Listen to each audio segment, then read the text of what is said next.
নমস্কার। এবারে কিন্তু খুদ মাননীয় ভয় পেয়েছেন যে পশ্চিমবাংলার মাটিতে হয়তো রাষ্ট্রপতি শাসন হতে চলেছেন। তিনি বুঝতে পেরেছেন, আর বুঝতে পেরেই জনসাধারণের উদ্দেশ্যে তিনি কি বক্তব্য রাখলেন সেই বক্তব্যই আমি আপনাদের সঙ্গে শেয়ার করছি। ওরা টাইমটা বেছে নিয়েছে, যদি আমরা না করতে দিতাম তাহলে ইলেকশন না করে রাষ্ট্রপতি শাসন করত। বুঝতে পেরেছেন চালাকিটা অমিত শাহর, মটুয়া ভাইয়ের। তিনি বলছেন যদি এসআইআর করতে দেওয়া না হতো তাহলে পশ্চিমবাংলার মাটিতে রাষ্ট্রপতি শাসন হতো।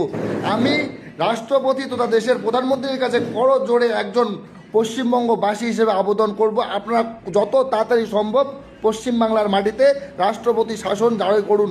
কারণ তৃণমূল কংগ্রেসের হারমাত বাহিনী যেভাবে পশ্চিমবঙ্গের সাধারণ মানুষের উপর অন্যায় অত্যাচার করছে, রাষ্ট্রপতি শাসনের খুব দরকার রয়েছে। আপনারা কি বলেন? যদি আপনারাও চান যে পশ্চিমবাংলার মাটিতে রাষ্ট্রপতি শাসন জারি হোক, তাহলে এই ভিডিওটাকে আপনারা আগে বেশি বেশি করে শেয়ার করুন এবং পশ্চিমবঙ্গের প্রত্যেকটা মানুষকে দেখার সুযোগ করে দিন।